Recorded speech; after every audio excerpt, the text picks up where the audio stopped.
அரபுக்கள் குழு ஒன்று கருவியல் பற்றி குரானிலும் ஹதீசுகளிலும் வந்த கருத்துக்களை அவர்கள் திரட்டி ஒன்று சேர்த்து அதை டாக்டர் கீத் மோரிடம் அளித்தார்கள். அப்போது அவர் கனடா நாட்டின் டொரண்டோ பல்கலைக்கழகத்தின் உடற்கூறியல் துறையின் தலைவராக இருந்தார். தற்போது அவர் கருவியலில் முதன்மை வாய்ந்த விஞ்ஞானிகளில் ஒருவர். குரானின் பல மொழிபெயர்ப்புகளை ஆய்ந்த அவரிடம் கருத்தை கேட்டார்கள். அவர் சொன்னார், குரானிலும் ஹதீசுகளிலும் நான் பார்த்த விஷயங்கள் நவீன கருவியல் விஞ்ஞானத்தோடு உடன்படுகின்றன. ஆனால் சில விஷயங்களை என்னால் சரி என்று ஏற்றுக்கொள்ள முடியாது, ஆனால் தவறு என்றும் சொல்ல முடியாது, ஏனென்றால் அதை பற்றி எனக்கே தெரியாது என்றார். அப்படியான 2 வசனங்கள் தான் துவக்கத்தில் குரான் இறங்கிய போதே இறங்கியவை.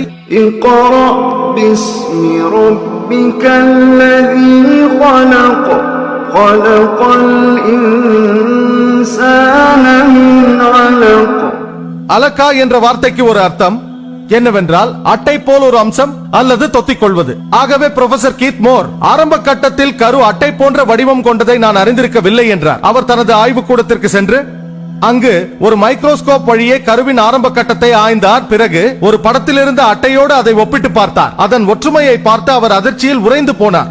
இந்த ஸ்லைடை பாருங்கள். மேலே உள்ளது 23வது நாளின் கருவின் உருவம், கீழே உள்ளது அட்டை பூச்சியின் உருவம். பிரமிக்கத்தக்க வகையில் உள்ள அந்த இரண்டிற்கும் உள்ள ஒற்றுமையை பாருங்கள். இதைத்தான் குர்ஆன் அலக்கா என்று கூறுகிறது. மேலும் குர்ஆனில் சூரா முஹ்மினூனில் வசனம் 14 கூறப்பட்டுள்ளது. பிறகு நாம் இந்த அலக்காவை முத்துக்காவாக ஆக்கினோம், அதாவது தசை பிண்டம், ஒரு மெல்லப்பட்ட துண்டு இறைச்சி போல. அதன் பின்னர் அந்த தசை பிண்டத்தை எலும்புகளாக ஆக்கினோம். பின்னர் அவ்வெலும்புகளை தசையால் போர்த்தினோம். பின்னர் நாம் அதனை வேறு ஒரு படைப்பாக மனிதனாக ஆக்கினோம். இந்த வசனங்கள் கருவாக்க கட்டங்களின் வெவ்வேறு நிலைகளை மிக துல்லியமாக கூறுகிறது. முதல் கட்டம் அலக்கா, 2வது கட்டம் எலும்புகளின் உருவாக்கம். இப்போது இந்த ஸ்லைடுகளை பாருங்கள். இது 6வது வாரத்தில் கருவின் உருவம். குர்ஆன் கூறுவது போல் தான் தசைகள் வளராமல் வெறும் எலும்புகளாகவே இருக்கும். இது 8 வாரத்தின் தொடக்கத்தில் கருவின் உருவம். இந்த கட்டத்தில் தான் தசைகள் உருவாக ஆரம்பிக்கிறது. அதன் பின்னர் தான் கரு ஒரு முழு மனிதன் உருவத்தை அடைகின்றது. இப்படி கருவியலின் ஒவ்வொரு கட்டங்களை பற்றியும் தசைகளுக்கு முன்னால் எலும்புகள் தான் உருவாகிறது என்றும் குர்ஆன் மிக துல்லியமாக கூறுகிறது. The growth of the fetus progresses rapidly until the beginning of the 12th week, after which it enters a new phase of rapid growth and dramatic changes. The rapid growth and dramatic changes which occur after the bones have been clothed by muscles have been mentioned in the Holy Quran 1400 years ago, and this is the Surah Al-Mu'minun ayah 14. மேலும் குர்ஆனில் கருவின் தொடக்க நிலையில் கருமுட்டை விந்தணுக்களை தேர்ந்தெடுக்கும் முறை பற்றி பல வசனங்களில் கூறப்பட்டுள்ளது.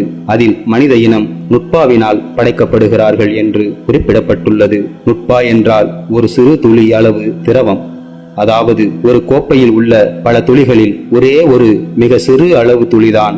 இதுதான் அரபியில் நுட்பா என்று கூறப்படுகிறது. ஒரு மனிதன் உடலில் இருந்து ஒரு இந்திரிய வெளிப்பாட்டில் 200 முதல் 300 மில்லியன் விந்தணுக்கள் வெளியாகிறது. ஆனால் சினையை கருவாக்க அதில் ஒரே ஒரு சிறந்த விந்தணுக்களை மட்டும் கருமுட்டை எடுத்துக்கொள்ளும். மற்ற அனைத்து கோடிக்கணக்கான விந்தணுக்களையும் நிராகரித்துவிடும்.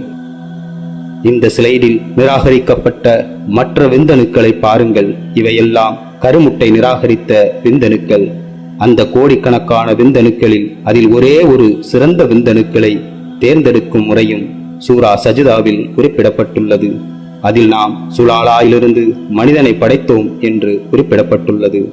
சுலாலா என்ற அரபி வார்த்தைக்கு மொத்த அம்சத்தின் ஒரே ஒரு மிகச்சிறந்த பகுதி என்று அர்த்தம். இதுதான் கருமுட்டை விந்தணுக்களை தேர்ந்தெடுக்கும் முறை. அல்ஹம்துலில்லாஹ். ஆகவேதான் அவர் நபிகள் நாயகம் அவர்களை இறைவனின் தூதராக ஏற்றுக்கொள்வதற்கோ திருக்குரானை இறைவனின் வேதம் என்று ஒத்துக்கொள்வதற்கோ எந்த தடையும் இல்லை என்றார். குர்ஆன் மற்றும் ஹதீசுகளில் கருவியலின் வெவ்வேறு கட்டங்களை பற்றி 7ஆம் நூற்றாண்டில் கூறியிருப்பது மிக அதிசயிக்கத்தக்க வகையில் உள்ளது.